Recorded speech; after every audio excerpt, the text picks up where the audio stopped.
Vamos falar sobre tudo que está acontecendo com o senador Flávio Bolsonaro, a acusação aí do Ministério Público do Rio de Janeiro, dizendo que ele, na época em que era deputado pelo estado do Rio de Janeiro, chegou a lavar 2.300.000 reais com imóveis e loja de chocolate.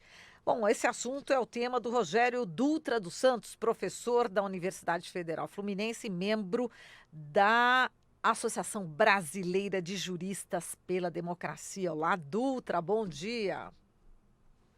Bom dia, Marilu. Bom dia, Dutra. Você viu aí a quantidade, né, de acusações, né, que a promotoria está fazendo e, inclusive, a gente estava lendo aqui as últimas notícias, né, a respeito. Diz que o presidente Jair Bolsonaro está atribuindo exatamente uma armação, né, entre aspas, do governador Wilson Witzel, né, o cerco do Ministério Público do Rio de Janeiro contra o filho Flávio Bolsonaro. E parece a boca pequena, né, segundo aqui a imprensa, né, particularmente aqui o UOL, ele está dizendo o seguinte, que está achando que o Sérgio Moro anda muito esquisito, né? Parece que, segundo ele, né, que o ex-juiz perdeu o controle da Polícia Federal ou está fazendo corpo mole. Isso aqui é o que a imprensa está dizendo, né? Queria a sua avaliação em relação a esse escândalo e aí é um escândalo realmente que deve atingir aí certamente o presidente também Jair Bolsonaro, de qualquer forma, né, da família, não é isso, Dutra? Olha só, Marilu, preliminarmente eu acho importante deixar registrado que, no caso de uma acusação do Ministério Público, nós devemos agir da mesma forma que nós agimos analiticamente em relação às acusações que já foram feitas aos milhares em relação ao presidente Lula. A gente tem que agir com cautela, porque o processo está em andamento, não tem ninguém condenado ainda, nada foi provado ainda, e, portanto, seria extremamente assodado a gente fazer qualquer avaliação normativa, jurídica do caso. Né? Então, a gente pode fazer uma observação política. Então, a partir dessa premissa, eu diria o seguinte, que, obviamente, que a imprensa, os meios de comunicação de massa estão se comportando da mesma forma que se comportaram em relação à perseguição judicial que foi realizada contra o presidente Lula e estão utilizando as condenações preta por ter, as condenações instantâneas dos meios de comunicação, né, deles próprios. Né? Eles estão se adiantando ao processo judicial, estão já entendendo que a caso, a fato concreto, que não há dúvida que houve, etc. E tal. Nós, particularmente, pessoalmente, até acreditamos que sim, mas nós não podemos tomar uma atitude de assodamento e corroborar com essa instantaneidade midiática, essa necessidade de se adiantar ao processo judicial, porque é isso que levou o Brasil para esse buraco, né? Essa falta de credibilidade das instituições, esse domínio do judiciário pelos meios de comunicação de massa, né? Então, a nossa situação hoje é muito complicada exatamente por esse tipo de atitude.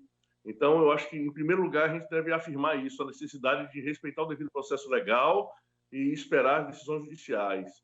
Agora, fora essa questão, obviamente que fica patente o fato de que tudo indica que o Bolsonaro cumpriu o seu papel, né? E, portanto, está sendo rifado. Né?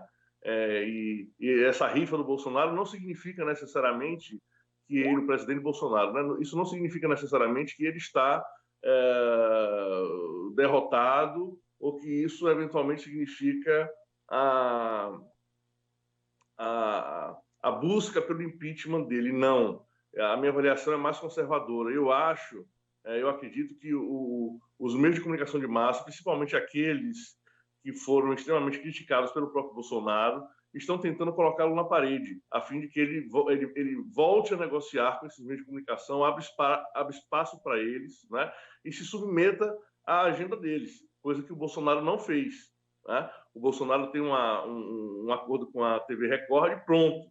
né? Ele despreza a Folha de São Paulo, despreza a Rede Globo, e agora vai começar a sofrer os influxos disso. Obviamente que o caso do Witzel é real, quer dizer, o Witzel é um candidato e ele está se utilizando da máquina repressiva do Estado do Rio de Janeiro contra os seus inimigos políticos. Isso é outra coisa extremamente grave, né? Assim como o Bolsonaro está usando o ministro da Justiça, Sérgio Moro, e a Polícia Federal para os seus objetivos ideológicos e políticos, da mesma forma está fazendo o Witzel, né?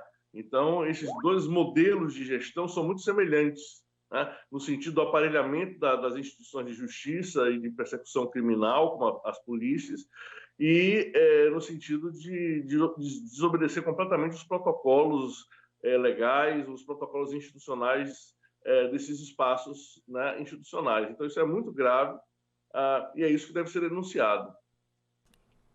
Rogério, bom dia. Bom dia.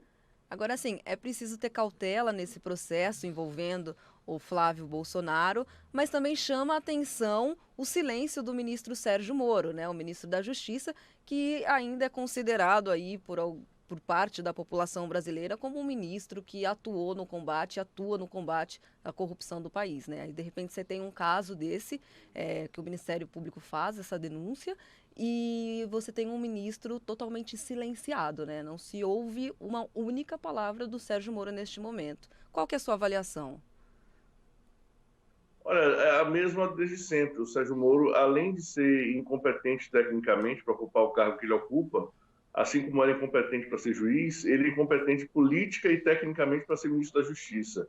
Isso tem alguns desdobramentos importantes, né? Um deles é exatamente esse, a total subordinação do Moro à agenda política do presidente, tá? Então, o Moro ele não irá se portar como um funcionário público, ele não irá se portar como um ministro autônomo, independente, como já tivemos alguns, né, na história do país, e ficará subordinado ao mando do presidente, né? Isso é lamentável e também não é surpreendente, né? É lamentável, a gente percebe que nós não temos, vamos dizer assim, o Ministério da Justiça ele está acéfalo, né?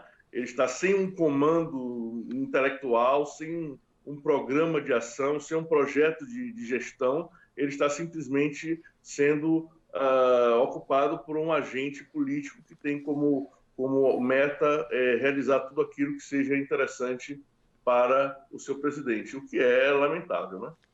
Exato. Agora, a defesa, né, de Flávio Bolsonaro entrou com habeas corpus, né, no STF, a relatoria do ministro Gilmar Mendes, e já se fala aí que existe aí a chance, né, do senador obter uma vitória, inclusive no Supremo, né, para paralisar as investigações nesse período de recesso, né, que vai ficar aí sob o comando do Toffoli e também do vice-presidente do STF, o Luiz Fux. Você acredita que isso possa ocorrer, hein, Dutra? É possível, né? Agora, o fato político é a rapidez com que a estratégia do Flávio Bolsonaro se estabeleceu como uma estratégia de defesa e de assunção das acusações que estão sendo feitas, né? Ele não me parece não está negando as acusações, ele me parece que está assumindo o fato de que provavelmente ele será né, perseguido e encarcerado sem muito o que fazer, né? Então esse habeas corpus aí ele é uma representação um pouco do desespero do Flávio, especialmente pelo fato de que ele foi, pelas declarações do pai dele, o presidente Jair Bolsonaro, abandonado aos leões, né? Bolsonaro disse que isso aí não tem nada a ver com ele, que ele não sabe nada sobre isso e pronto, lavou as mãos em relação ao filho que ele dizia que tanto amava, que tanto representava a sua própria compreensão de mundo, né? No primeiro revés, o Bolsonaro tirou o corpo fora e deixou o Flávio Bolsonaro a ver navios em relação à sua proteção, ou pelo menos a sua capacidade de estender a mão. Tá? Então, eu acho que é isso que chama muito atenção, né? O fato do Bolsonaro estar usando os filhos como se fossem anéis. Né? Vou perder os anéis, mas não vou perder o dedo. Então, está se indo o primeiro anel, que é o Flávio Bolsonaro, faltam mais dois, né? E cadê o Queiroz? Né? Essa pergunta que não quer calar, né? Você viu que o advogado dele também já abandonou o caso, dizendo aí o motivo de foro íntimo. E o Queiroz, hein? É chave nesse ponto, não é não? Cadê ele?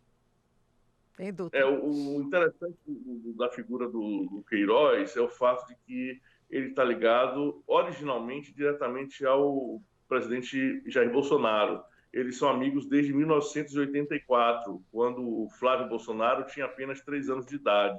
Então não adianta dizer que a relação de Queiroz com o Flávio é uma relação que não diz respeito ao presidente da República, ela diz respeito diretamente ao presidente da República. Não é? Porque é notório que o Queiroz era muito próximo, muito íntimo da família Bolsonaro, especialmente muito íntimo do presidente e de seus filhos. Não é?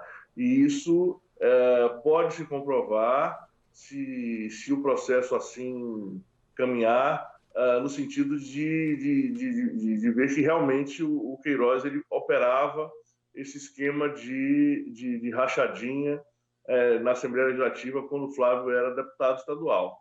Então, me parece que nós temos aí uma situação aparentemente muito grave a se confirmar no processo, né? De que o Queiroz ele é o elo, ele é o elemento que ligaria a esse esquema que envolve funcionários fantasmas, que envolve a milícia do Rio de Janeiro, o escritório do crime, diretamente com o presidente da República. Né? Essa que é a gravidade da situação. Né? Então, se comprovar essa questão aí, o presidente ele fica diretamente implicado pela sua relação pessoal, íntima, com o Queiroz. Provavelmente, em se investigando para trás, né, é interessante notar como é que o Queiroz se relacionava com o deputado federal Jair Bolsonaro também, né? Provavelmente tem coisa aí também. Exato. Agora, com a politização do judiciário, você acredita que possa avançar, né, essa linha aí que você está falando em relação ao presidente Jair Bolsonaro, hein, Dutra? Depende de como os senhores da lei aqui no Brasil, né, os meios de comunicação de massa e as elites econômicas, eles vão se relacionar com o presidente Bolsonaro. Depende de como o Bolsonaro vai reagir a isso, se ele abrir negociação com os meios de comunicação, se ele abrir negociação com esses seus aparentemente inimigos, não é? São declaradamente inimigos pelo Bolsonaro. Se ele recuar e voltar a dialogar com esse pessoal, provavelmente esses processos eles podem recuar. Né?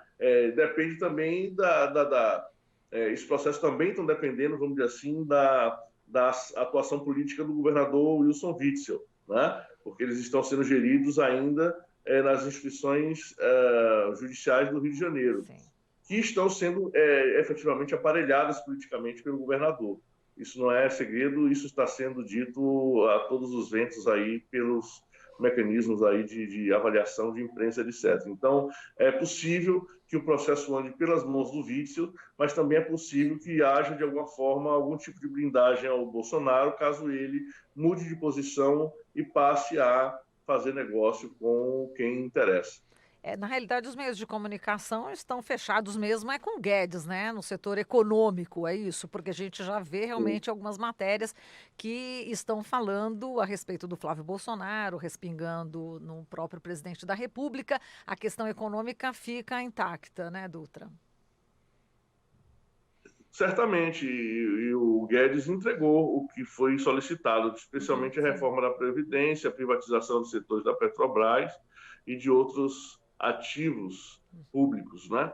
Então, resta ainda muita coisa, mas o principal já foi entregue.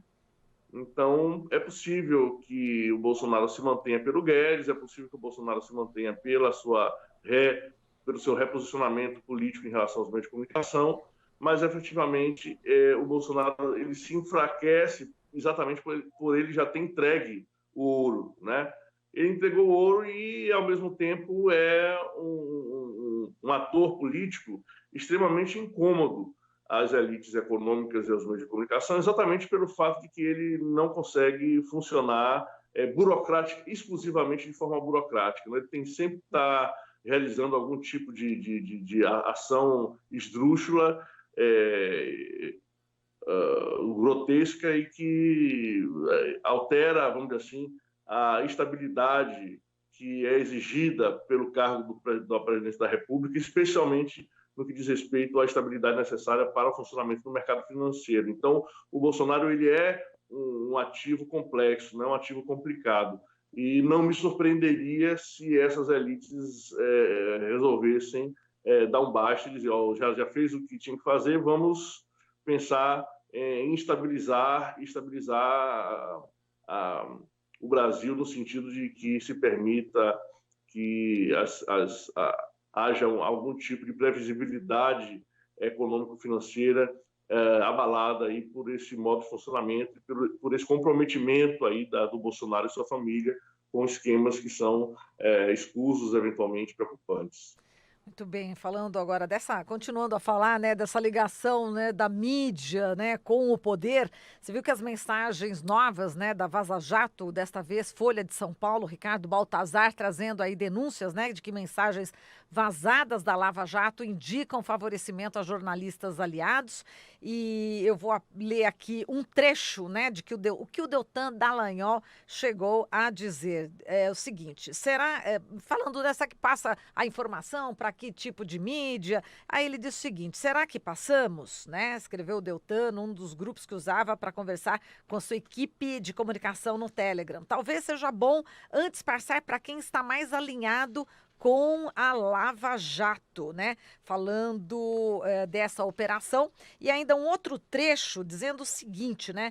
Nessa guerra de mídia em que vivemos, eles tentam também, né? No caso aí, os advogados das construtoras, né? Com os seus meios, gerar pressão sobre os tribunais. É uma avalanche, uma guerra na imprensa em que precisaríamos ter um corpo de colegas do nosso lado, escrevendo e divulgando coisas para balancear e manter a força de imprensa da atuação. Realmente, isso aí a gente já sabia, né, Dutra? Agora, o que acontece é que a Vaza Jato, no caso, está dando detalhes, né, dos diálogos entre os promotores, procuradores. Inclusive, o próprio assessor de imprensa disse, poxa, mas é importante que a gente tenha uma atitude ética em relação a essa questão da divulgação, para quem que a gente devia passar para todos. Mas aí ele foi podado, né, esse jornalista, entre outras acusações aqui que a gente está vendo. Como é que você está vendo mais uma Vaza Jato, uma coisa que também a gente já sabia, né, Dutra? Nenhuma novidade, o próprio funcionamento da operação já denunciava isso desde 2014, né? Então, eu próprio sou um dos primeiros a escrever contra essa operação e denunciar o caráter político dela ainda em 2014, 2015. Então, nenhuma novidade. Né? O que me parece é que a Vaza Jato está sendo assim, utilizada pela grande imprensa também como um instrumento de contenção do poder excessivo que foi dado pela própria imprensa, né, à Lava Jato. Né? Então, é um caso semelhante ao caso do Bolsonaro. A Lava Jato já entregou o que tinha que entregar, que era a prisão do Lula, né? A criminalização das forças de esquerda do país. Ela já entregou vamos dizer assim, o ouro, e agora trata-se também de um processo de contenção. Essa aproximação de meios de grande imprensa do The Intercept, que é um veículo independente, né, extremamente qualificado e que chegou a essas informações, conseguiu esses vazamentos, é muito interessante. Obviamente foi um movimento estratégico do Glinglin ao fazer isso, mas ao mesmo tempo é estratégia também dos meios de comunicação de massa dominar essa narrativa e saltar essas informações de acordo com os ventos. Né? E me parece que claramente os ventos estão contrários agora à Operação Lava Jato, especialmente ao Deltan Dallagnol. Tanto é que, quer dizer, o Deltan é uma figura muito menos vamos dizer assim, trabalhada pela imprensa como herói do que o Sérgio Moro. O Sérgio Moro fora da Lava Jato, a Lava Jato já tendo entregue o ouro, que foi a criminalização das esquerdas, especialmente do PT e do Lula, ela perde força e a denúncia desses esquemas que nós já sabíamos que existiam é uma denúncia que serve politicamente para soterrar qualquer legitimidade que a Lava Jato possa imaginar ter para continuar a fazer o que ela vinha fazendo. Afinal de contas, como disse um vazamento anterior do Sérgio Moro, nós apenas investigamos cerca de 30% do que a gente tem aqui contra a classe política. Se nós investigarmos tudo que a gente tem, a classe política acaba, né? Então, eu acho que há um movimento de contenção aí da Lava Jato que é claro, que é óbvio. Então, falando em Moro também, o Ministério Público Federal, né, em Brasília, denunciou, né, nessa quinta-feira, à Justiça, o presidente da Ordem dos Advogados do Brasil, Felipe Santa Cruz, né? Por quê? Por crime de calúnia por declarações dadas pelo presidente da OAB sobre o ministro Sérgio Moro. Só vou relembrar o que o Santa Cruz falou. Ele disse o seguinte para o jornal Folha de São Paulo, né? Que Moro aniquila a independência da Polícia Federal e ainda banca o chefe da quadrilha ao dizer que sabe das conversas de autoridades que não são investigadas. Bom, obviamente que o Santa Cruz disse que isso é atentado à liberdade de expressão. É correto, não é isso, Dutra? O Santa Cruz está sendo perseguido politicamente pelo ministro da Justiça. Tá? Essa situação do membro do Ministério Público Federal provavelmente, né, muito provavelmente alinhado ideologicamente com o presidente Bolsonaro e com o ministro da Justiça, Sérgio Moro, solicitar esse tipo de afastamento, que é esdrúxulo, nunca aconteceu na história republicana, tá? E deve ser fortemente repudiado.